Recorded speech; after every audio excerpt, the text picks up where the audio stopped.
जय भोले।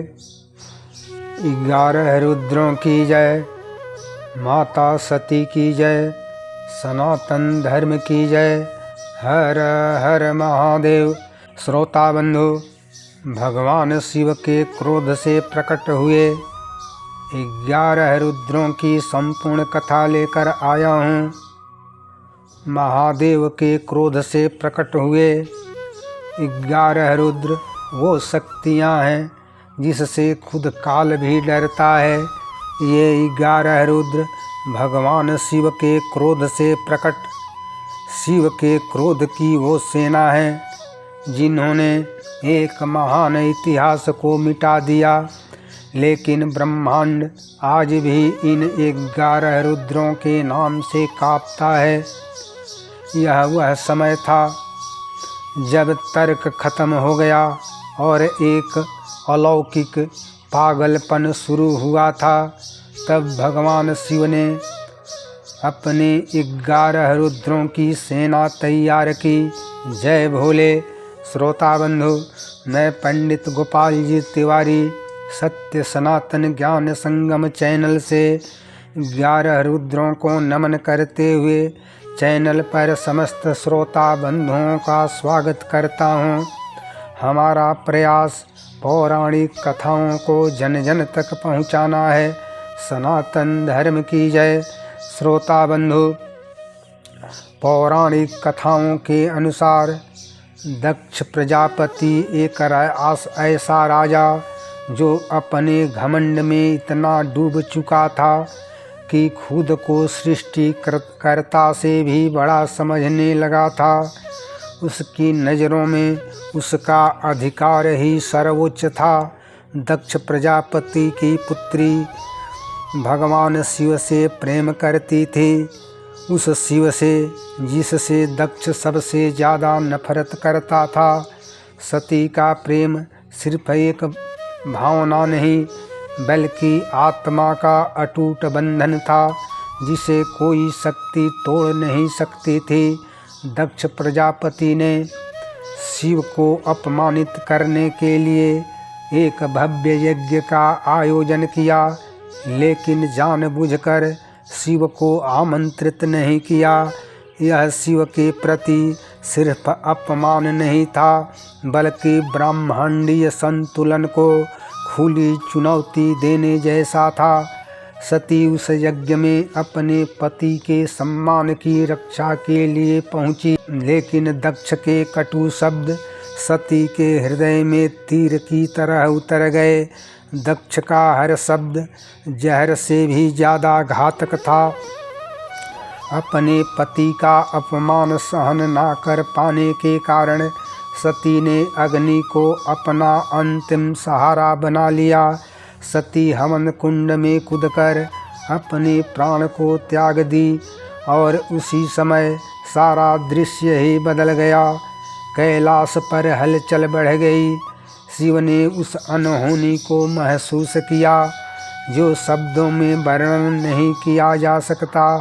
शिव की आंखें खुली और शिव की आंखों में प्रेम नहीं बल्कि केवल प्रलय की ज्वाला जल रही थी।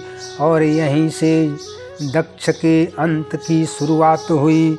शिव ने रुद्र तांडव आरंभ किया, एक ऐसा विनाशकारी नृत्य जिसकी हर गति ब्रह्मांड को हिला देने वाली थी।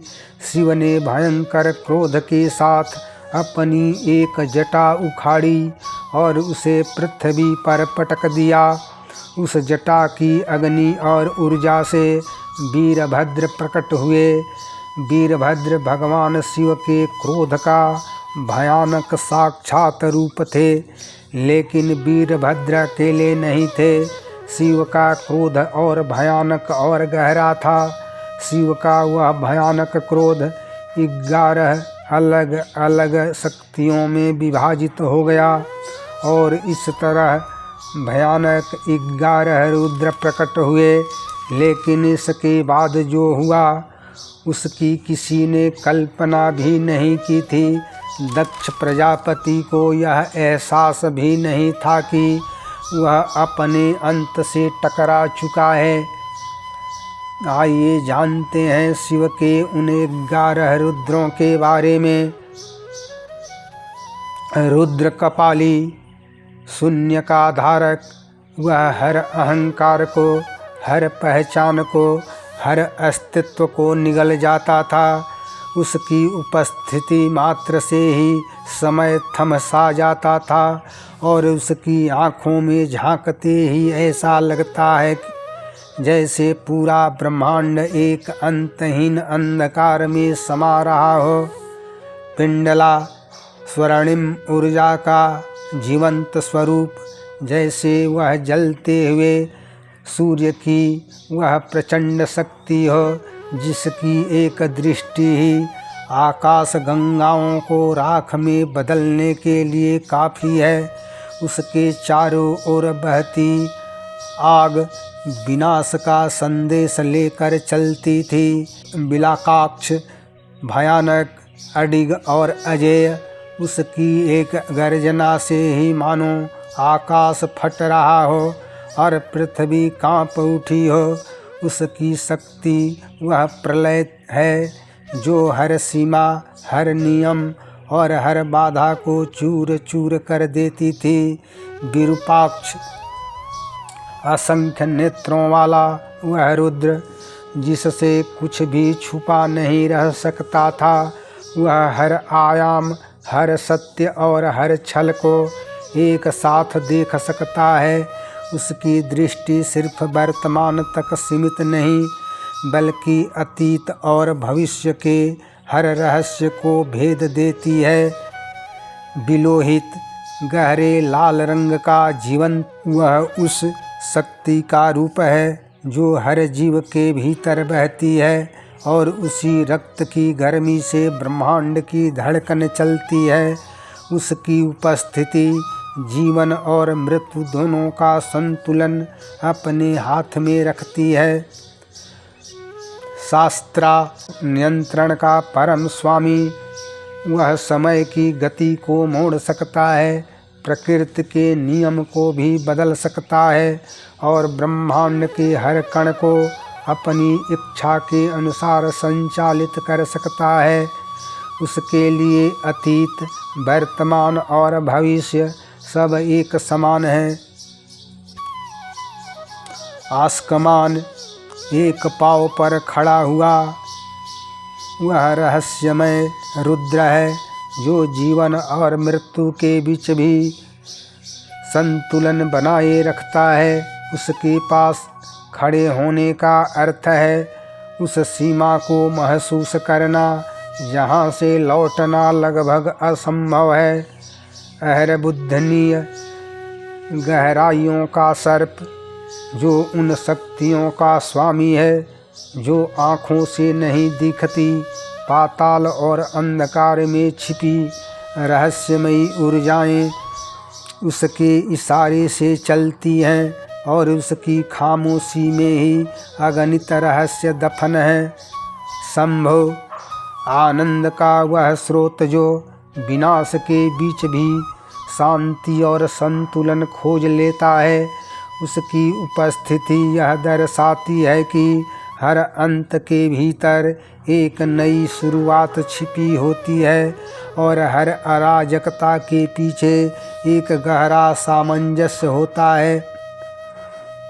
चंड और भव, दो विपरीत लेकिन एक ही शक्ति के दो रूप हैं। चंड की उग्रता हर चीज को भस्म कर देने वाली है, जबकि भव की शांति उस विनाश के बाद की स्थिरता को दर्शाती है। ये दोनों साथ मिलकर एक ऐसी ब्रह्मांडीय चीख का निर्माण करते हैं जो सृष्टि की शुरुआत भी है और अंत भी है। दक्ष की सेना ने अपने जीवन में कभी ऐसा दृश्य नहीं देखा था। उसके सामने 11 रुद्र खड़े थे। हर रुद्र अपने भीतर एक प्रलय समेटे हुए था। यह कोई साधारण युद्ध नहीं था, एक ऐसा संहार था जहाँ हर टकराव के साथ विनाश की लपटें आसमान को छू रही थी। दक्ष प्रजापति जिसने कभी शिव का अपमान किया था अब डर से कांप रहा था। उसकी आँखों में अब वही घमंड राख बनकर बिखर रहा था। हर गिरती हुई लाश, हर गिरती हुई दीवार और हर गूंजती हुई गर्जना दक्ष को यह एहसास दिला रही थी कि अब उसका अंत बहुत करीब है। वीरभद्र धीरे धीरे दक्ष की ओर बढ़े। उनके हर कदम के साथ धरती कांप रही थी। अब उसे कोई भी प्रार्थना, कोई भी विनती नहीं बचा सकती थी। यह न्याय का वह क्षण था जहाँ केवल सत्य और परिणाम ही मायने रखते हैं। और फिर एक ही बार में दक्ष का अहंकार सदा के लिए समाप्त हो गया। उस एक क्षण में घमंड का पूरा युग खत्म हो गया और ब्रह्मांड ने एक बार फिर संतुलन की सांस ली। शिव के क्रोध से प्रकट ये 11 रुद्र सिर्फ योद्धा ही नहीं, ये 11 आयाम हैं जो पूरे ब्रह्मांड की संरचना और संतुलन को नियंत्रित करते हैं। जब ये रुद्र एक साथ आते हैं तो केवल ऊर्जा नहीं जुड़ती बल्कि वास्तविकता की नींद भी टूटने लगती है, मानो अस्तित्व बिखरने को तैयार हो गया हो।